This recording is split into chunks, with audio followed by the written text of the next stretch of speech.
The energy was high as Tom Hardy stepped onto the set of Jimmy Kimmel Live, his rugged charm and intense screen presence captivating the audience immediately. Promoting his latest action thriller, Hardy seemed ready for the usual round of laughs and questions. Dressed in a sharp yet simple outfit, he smiled, waved to the crowd, and greeted Jimmy with a firm handshake. At first glance, everything appeared smooth, but beneath that controlled exterior, Hardy seemed a bit tense, his trademark intensity not quite dialed down. Viewers couldn't yet sense it, but the night was about to take a turn nobody expected. Jimmy began the interview in his usual style, light-hearted and teasing, making jokes about Hardy's famously difficult-to-understand movie dialogues and the gruff roles he tends to take on. Hardy chuckled, seemingly taking it all in stride. "You're the only guy I know who can mumble his way through a blockbuster and still make it sound cool," Jimmy joked. The audience laughed, and Hardy smiled, though his eyes hinted at something else, perhaps weariness or irritation. "That's just called acting,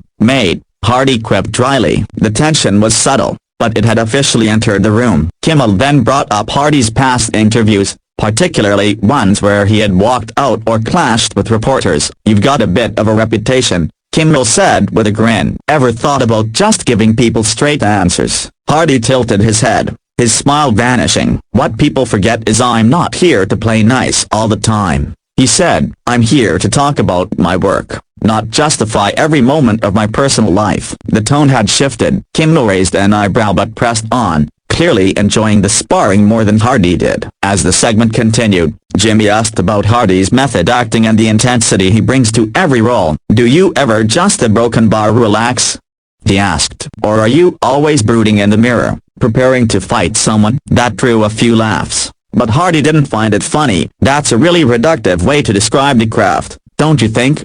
he shot back. The audience's laughter faltered. "I take what I do seriously because it matters," he added. "Maybe that's not funny enough for late night, but it's the truth." Things grew even more strained when Kimmel brought up Hardy's past issues with co-stars and directors, referencing old headlines and tabloids. "So, are the rumors true? You're difficult on set?"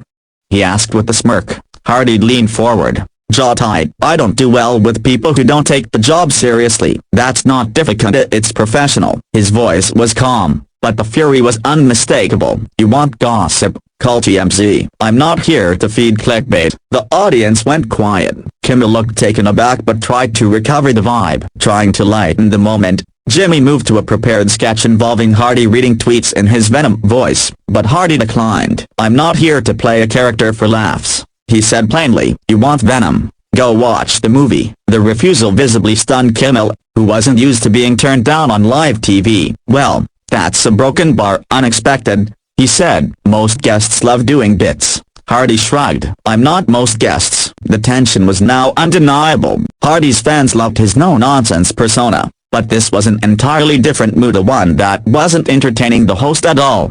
Kimmel attempted to regain control by joking again. all right, he said, forcing a smile. "You're definitely not here to mess around tonight." Hardy leaned in. "Would you be, if someone kept poking at you for amusement?" he asked. "There's a difference between an interview and an interrogation, Jimmy." That stung. Kimmel's face dropped slightly.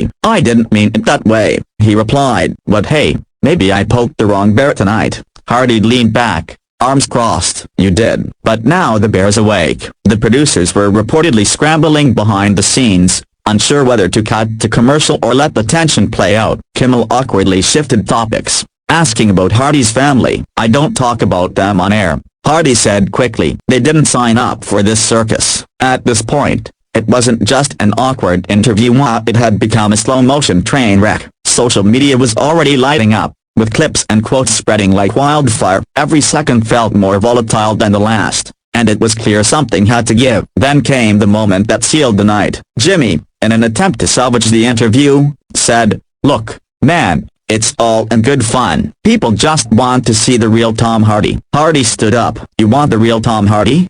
he said loudly. "The real Tom Hardy doesn't need to sit through this fake-friendly nonsense while you dig for headlines." The crowd gasped. Kimmel started to respond, but Hardy was already removing his mic. "I'm done here," he muttered, before walking off stage, ignoring the camera crew scrambling after him. The live feed quickly cut to a commercial break, but the damage had been done. Hardy's abrupt departure became the story of the night. Kimmel returned afterward, clearly rattled but trying to laugh it off. "Well, that went well," he said, half-heartedly. "Let's hear it for Tom Hardy, our shortest interview ever." The studio clapped awkwardly. Online, however, reactions exploded. Some hailed Hardy for standing up for himself, while others criticized him for being too serious. Either way, it was the only thing anyone was talking about by morning. Headlines flooded entertainment websites. Tom Hardy walks out on Kimmel, Hardy melts down on live TV, and Clash of the Titans, Kimmel vs. Hardy. Public opinion was split right down the middle. Fans of Hardy praised his authenticity and his refusal to play along with Hollywood fluff. Critics said he was overly defensive and disrespectful to the host. Meanwhile,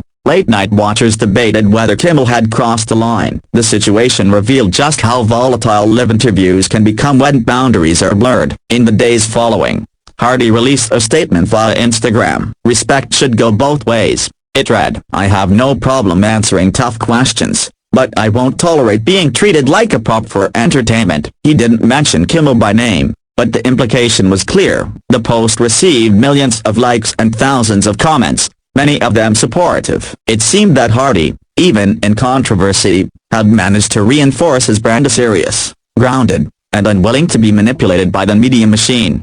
Jimmy Kimmel, for his part, addressed the situation more gently than usual. "Tom's a great actor, and maybe I took the jokes too far," he admitted in a later episode. "Live TV is unpredictably that's part of the deal." Though it wasn't a formal apology, it was enough to quell some of the backlash. Still, the tension lingered, and insiders hinted that Hardy was unlikely to return to the show anytime soon. The whole ordeal sparked larger conversations in Hollywood about interview ethics and where entertainment crosses into exploitation. Behind the scenes, producers began re-evaluating their prep with guests. "We're supposed to make people comfortable, not bait them," one crew member reportedly said. Other celebrities privately reached out to Hardy, applauding him for taking a stand. Industry observers noted that late-night television might be shifting and no longer the safe PR zone it once was, but a high-risk arena where any moment could spiral. The Hardy incident had become a new template for how quickly things can derail. In the end, Tom Hardy's confrontation on Jimmy Kimmel Live